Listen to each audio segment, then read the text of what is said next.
তোমরা এবার তাহলে নেটেলদের নাটি খেলার পরীক্ষা শুরু করো। মা, নায়েব মশাই আছেন, উনি লেটেলদের পরীক্ষা নেবেন। মা, আমি ক্লান্ত বোধ করছি, অন্দরে যাচ্ছি। আটামশাই আছেন, আর যদি কোনো প্রয়োজন পড়ে তাহলে আমায় ডাক পাঠাবেন।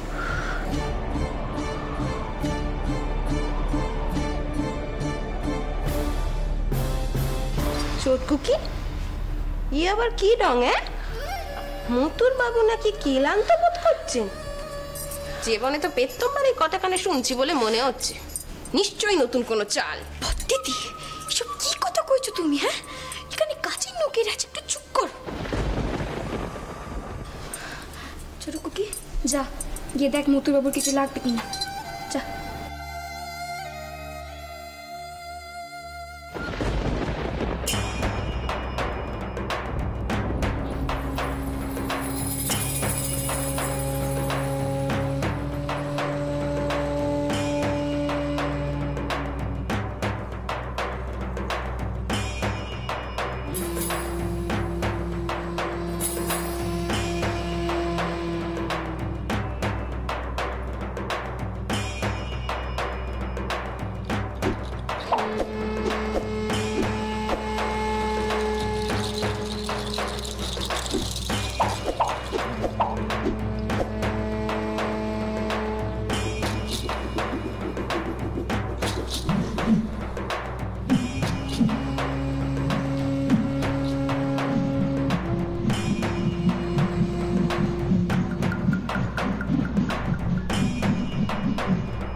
আটামশাই, আপনার কোনো বক্তব্য আছে লিটলদের পরীক্ষা নিয়ে?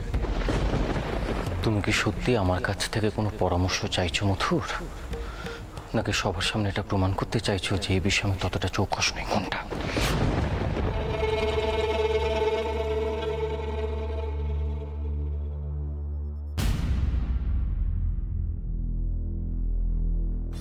ও মা, কি হয়েছে আপনার? আপনি এমন করে বসে আছেন কেন?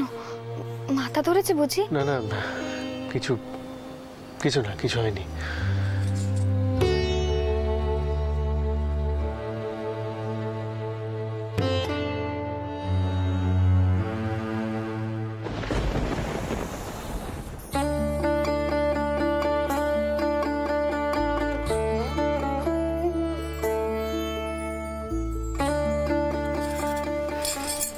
এই ফরাসি গন্ধখানা বাবা মশাই ব্যবহার করতেন, মাথার ঘর থেকে দিয়ে পাঠালো। মাথা ধরেছে তো, ছেড়ে যাবে। এসব এসব বিলাসিতা আমায় মানায় না। আমি তো আর বাবা মশাইয়ের মতো নই, এসবে আমার মাথা ছাড়বে না। শুধু শুধু কষ্ট করছো তুমি।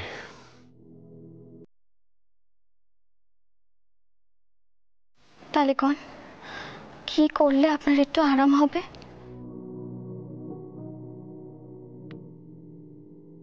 জানো জগদম্বা,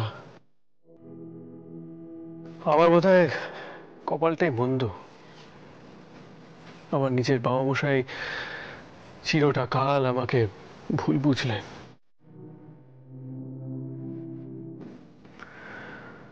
হয়তো বাবা বলেই আমাকে একেবারে ত্যাগ দিতে পারেননি। দাদার সাথে আর ইদানিং কথাবার্তা হয় না। এই বাড়িতে একমাত্র আটামশাই ছিলেন যিনি আমাকে ছোট ভাইয়ের মতো দেখতেন। যখন প্রথম প্রথম এখানে মানিয়ে নিতে অসুবিধা হতো তখন উনি অনেকটা মনে সাহস জুগিয়েছিলেন।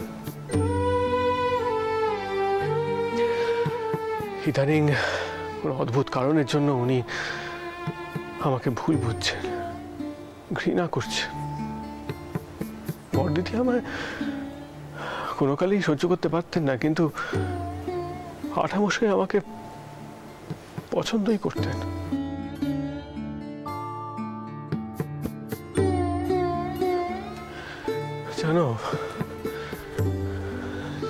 জানো দিন দিন আমরা এখানে বড্ড একা হয়ে যাচ্ছি।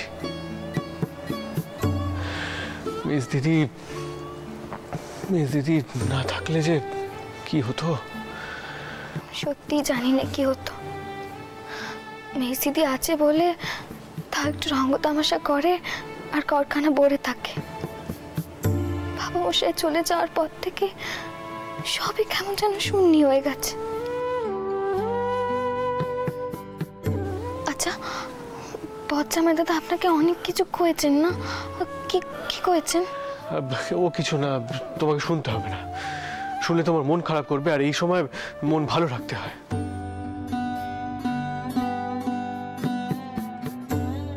জগদম্বা, তুমি আমায় কথা দাও, তুমি তোমার নিজের খেয়াল রাখবে। তোমাকে হারালে আমি আর বাঁচবো না, বড্ড একা হয়ে যাও। নিজের এই দুঃখ কষ্ট বের করার তো একটা জায়গা চাই। কথা দাও সেই জায়গাটা কোনোদিন আমাকে হারাতে হবে না।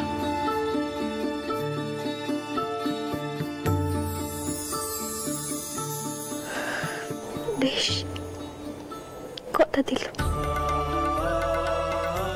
আপনাকে ছেড়ে আমি কোথাও যাব না।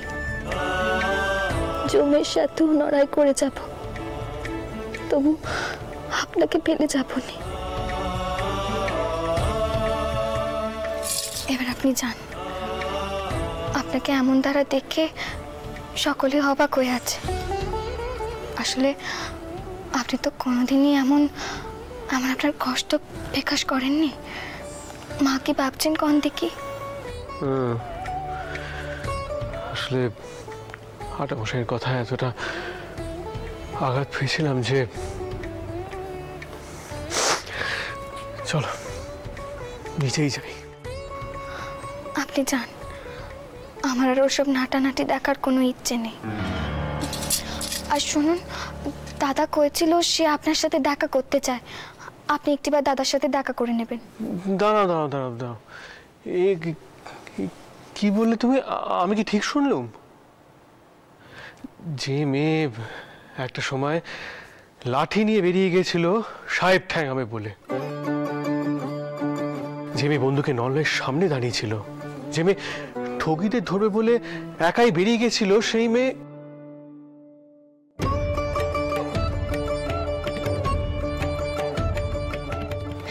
আজ কি হলো? সে মেয়ে তো আর তখন মা হয়নি আর স্ত্রীও হয়নি, এমন দেবতার মতো স্বামীও পায়নি যে কিনা সর্বক্ষণ তাকে বুঝিয়ে দেয় যে এই জগতে তার গুরুত্ব কতখানি।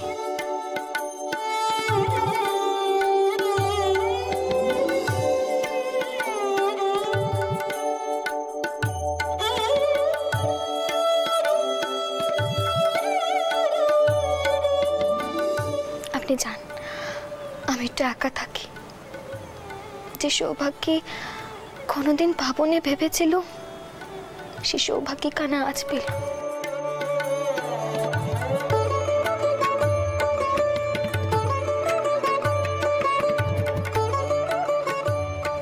যান।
নায়েব মশাই,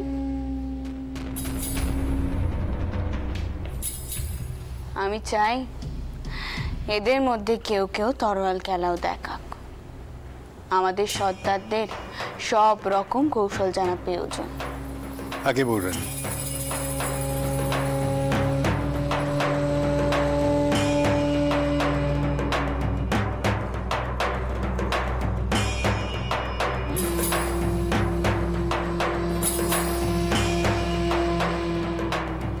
বৌরানী, এদের মধ্যে একজনই তরোয়াল খেলা জানে, কিন্তু সে কার সাথে খেলবে সে কথাই ভাবছি।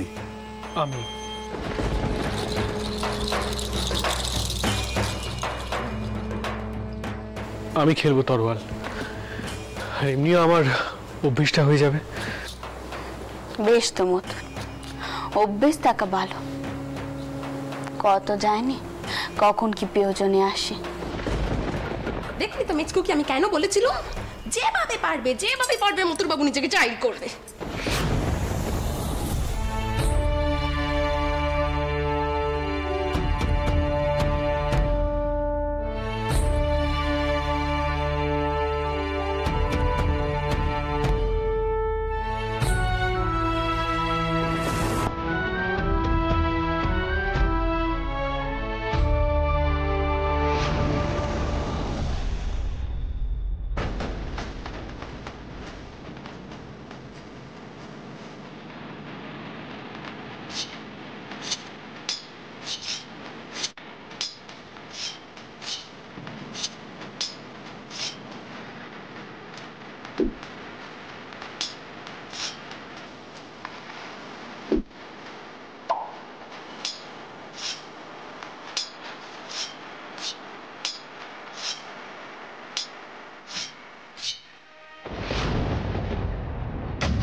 হুজুর, আমাকে অনুমানই ঠিক।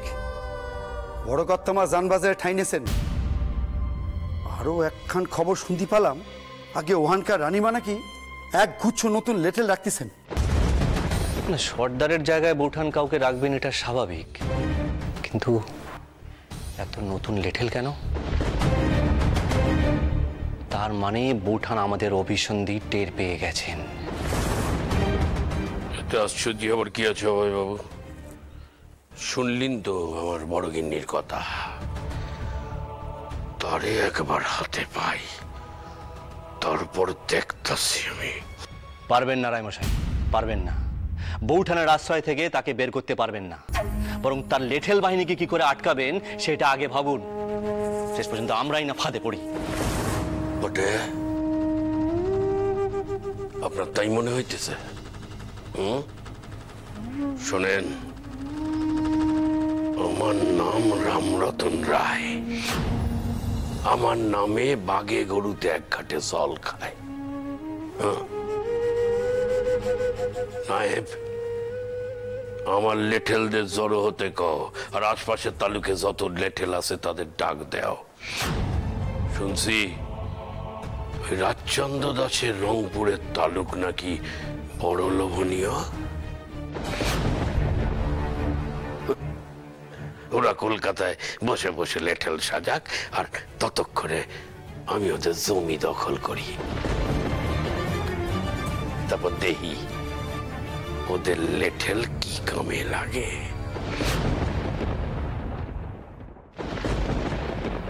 ওকে, কি করছেন? কি ওখানে হাত লাগাচ্ছেন কেন? আপনার কি কোনো কাণ্ডে জ্ঞান নেই নাকি? ভূপালের মতো কাণ্ডি করছেন দেখি।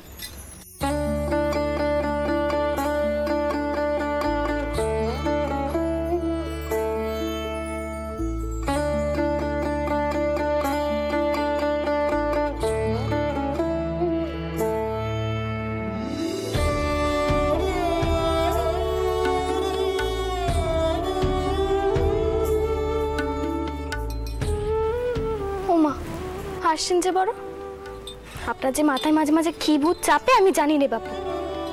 কি প্রয়োজন ছিল ওইসব লেটেলদের সাথে তরোয়াল খেলার? কাটাছেড়া হয়ে একশো কান্টি। দিব্যি তো সব ছেড়ে ছুড়ে চলে এসেছিলেন বজ্জামাই দাদার কথায়। হঠাৎ আবার কি হলো? তরোয়াল খেলা শুরু করলেন যে? না জানি বত্তিতি কত কিছু ভাবছে আর কইছে। তাহলে ভালো লাগেনি বলছো? কি কার ভালো লাগবে? তোমার। ছুঁয়ে আছো কিন্তু সত্যি কথা বলতে হবে। লুকিয়ে লুকিয়ে যে বারান্দা থেকে দেখছিলে সেটা ভালো লাগেনি?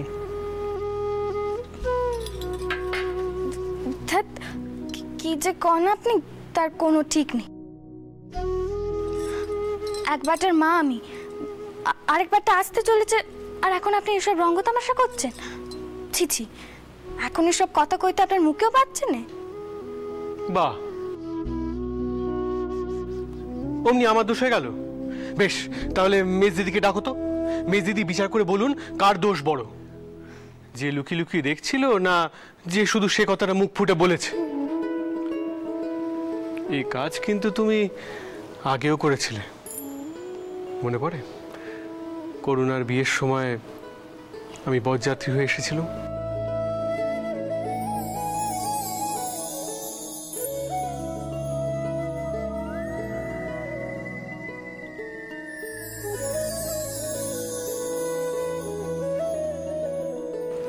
ওসব কথা আপনার এখনো মনে আছে?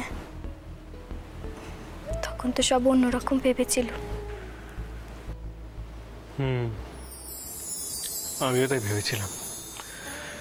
তারপর কত ঝড় বয়ে গেল, কিন্তু দেখলাম এখনো তোমার বারান্দা থেকে লুকিয়ে লুকিয়ে আমার দিকে তাকানোটা পাল্টায়নি।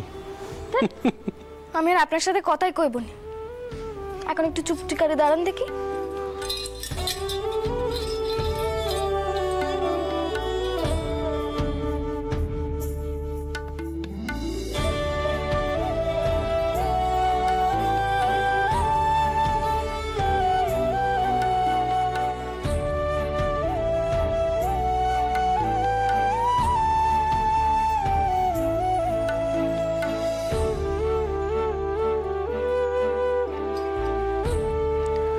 আপনি বিশ্রাম করুন, আমি আসছি।